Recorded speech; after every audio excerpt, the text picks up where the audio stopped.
Hey YouTube, this is Prometheus, guys, giving you more of the meta. So I'm going to be showing you some defensive play breakdown. In particular, defense I've been using online is the cover 9 coverage. Just because cover 9 has actually got a lot of really great features in it, and I actually was leveraging this particular play in with the stunts of the Texas 4-man. So just out of curiosity, if you guys can drop down in the notes, like what is your preferred defense, what you do. I'm using Minnesota right here, then it's actually the nickel 3-3 single mug is the primary defense. Now sometimes I jump into other formations and stuff like that, but this guy was basically in a Chicago playbook based on some of the plays that he was selecting, and actually he was using formations I normally use. So it was kind of interesting to see how your opponent runs particular plays. Now, how I set my coaching assignments up is I always want to get rid of the man motion. With the options and RPOs, I go conservative. I want to go after the quarterback. And then the thing that I do is I go ahead and switch my safety midpoint to strong. So wherever the strong side of the formation, 3 wide receiver set is at, I'm going to have that safety that's actually going to get a little bit more midpoint. And you'll see the reason why. I'll show that to you later. So looking at what this guy's coming out, I come out of the single mug, and then I'm going to go ahead and go and cover 9. And I forgot to go ahead and do the Texas loop, just something I'm still trying to get the mechanics down. Inadvertently flip my guys. I think I might have not selected the right defense. I'm actually in the wrong defense. And right here, I just jump into cover 4. I'm just trying to do that. I get a nice little block shed and get in his face to get him to 2nd and 10. So he actually comes out and play action wide flood. And this is where I think he starts hitting me with the halfback direct snap. Basically, it's just the snap goes right to the running back, and the running back goes off. And if you count the box, pretty much the counts on his side. So this is actually a nice little play. I'll show you. You can see some offensive gameplay against this guy. Well, you'll see me when I jump into it in specific downs, but. What I did is I pull my guy down, and my responsibility is to look for anybody coming over the top, especially from the strong side of the formation. So I can get my guy down in the box pretty far, because this rec hook will match this guy and get underneath. And as long as I stay over the top and protect the middle of the field, this formation will pretty be set up. And then you're going to have this guy come out to the flat to kind of messes things up a little bit. But this is a really good formation. You'll see me jump into it in some of my offensive gameplay. So he goes with the direct snap right here. Offensive lineman picks me up. He does a nice little move with Jacobs. Jacobs is a really good running back in this game, and obviously in the real NFL. He goes ahead, no huddles again. I shift my line over to the right. I've got this stunt going on. So the problem with the stunt is this guy comes in, this guy comes out. So if he's blocking, I'm going to pull myself a position against this O1 trap, or against this halfback dive. So it's a really good run versus somebody who likes to stun against you. So here I actually think I readjust and I blitz down my middle linebacker, then I readjust, and then I slide my guys out. So this means this guy's going to get outside leverage, get a little bit nervous right there, back up. He's just kind of sitting on the ball. Then he goes with the snap right there. You can see Sweat just was right next to the guy and actually missed it. So I like that. 2nd and 7 on the previous play, because I had the stunt set up. He actually picked up some major yards. So basically sets it back up again. Now I'm going to go ahead and blitz down. Have my middle linebacker coming in, sending 5 against this guy. Problem with that is that basically, I don't have any kind of matching principles underneath. And here's a situation right here. He actually just throws right over me. I'm having a hard time with my user. Usually I could pick those balls off, but I'm finding that user is very difficult in this game, and I just think that it comes down to switch sticking is pretty much the only way to play defense, and it's just something I've never mastered. And I know I'm playing against it's a disadvantage, but if I'm using a specific defense and I know my responsibilities, it just makes my defense a little bit better. So right here I go with hard flats.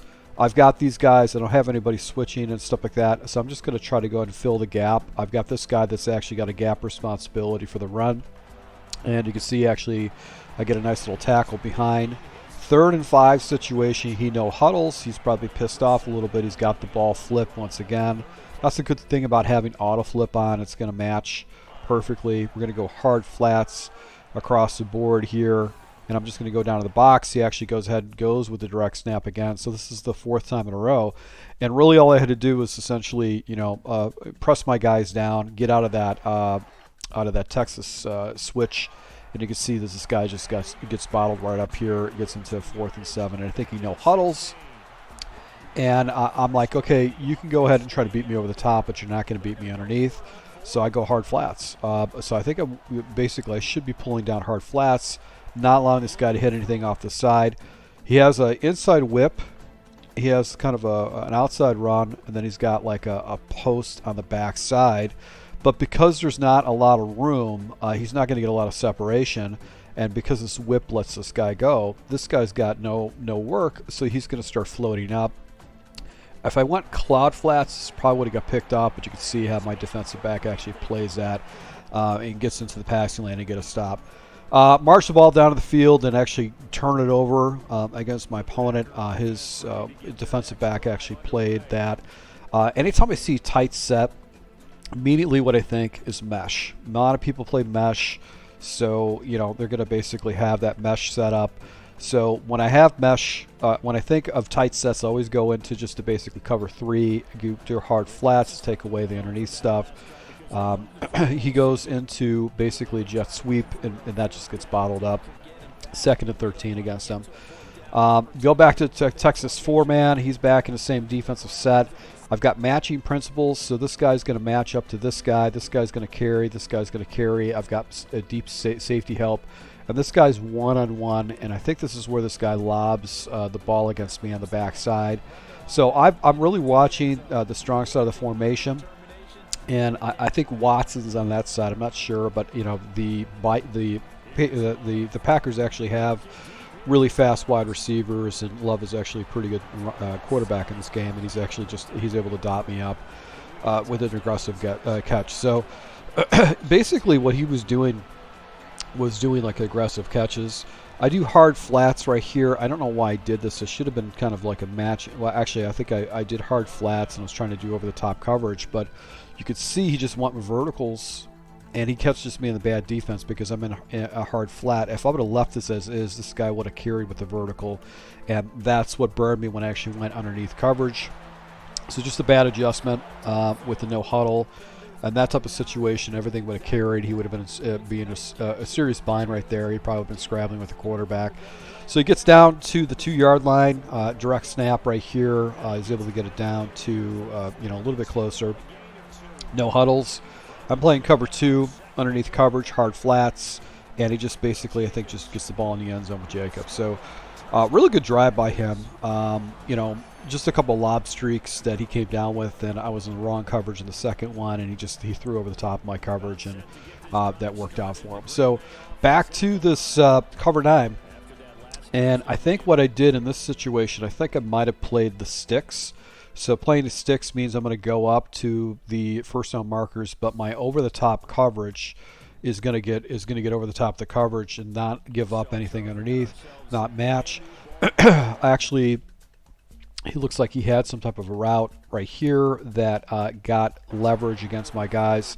But I'm able to go ahead and get myself a block, shed, sack with the stunt and get this ball down here. So that was basically a huge play right there in this game because the score was basically tied going, obviously to the end of the third quarter. So now I think I played the sticks. This is previously was just matching principles, but now I play the sticks. So these guys should be floating up. And the reason I'm going to play the sticks is because this guy's trying to get yards. He's not taking things underneath. And I go ahead and play sticks. So see how this guy's just releasing and going up. See how this guy's releasing? He's releasing. He doesn't really have anywhere to go with it. Right here I match the one guy right here. And you can see that he just froze, and then I get a sack right there on the 1-yard line. That should have been safety where he was at. So huddles again, and this is one where I get away with one. So basically, I think I played sticks once again, and these guys are just dropping back in the coverage. He's taking off this quarterback, and he goes past the 1 yard line. So he's past the line of scrimmage. But look at this dude down here, wide open, nobody covering him. I had to play the middle of the field because he had verticals out there. He catches the ball, but because he was over the line of scrimmage, basically it turns into a loss of down for him. So he ends up punting the ball away from me. And I've never had this happen to me, but I wanted to show it to you. I'm expecting to be able to catch the ball midfield, milk the clock, kick a field goal, win this game, and he punts the ball. My dude catches the ball, and I'm able to run it in for a touchdown. So I'll take that whenever I get an opportunity to get that type of stuff. So pretty good situation. So now he's behind by score. You got to take the points when you can. So I'm still using Texas 4-man. And I don't know if I might have played the sticks on this. That might have been the case that I played sticks because he had some issues with it before. So now I'm just kind of carrying it up. He takes a shot over top. So here's the difference between playing the sticks and just keeping it regular match. This guy got over the top of the coverage, but when he plays sticks, you get just better over the top coverage. Gordon's able to go get the ball on the backside, so that's my other defensive back. And I get an interception because he just lobbed it up. So this guy was, he was taking shots. He was trying to aggressive catch stuff. It just didn't necessarily work out for him. So I went ahead. I think I played sticks once again, and I got myself in a bind. This guy's over the coverage. He's got verticals. I have to, either cover this guy or cover this guy. I think I actually went ahead and chased the tight end. I did because he was in a hole.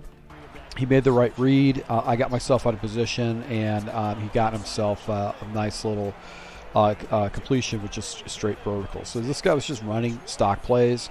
Now I think I jump into cover 4 just to switch up the coverage, and he's still in verticals. I'm pulling my guy over, knowing that this is my 3 wide receiver. I have to carry with this guy.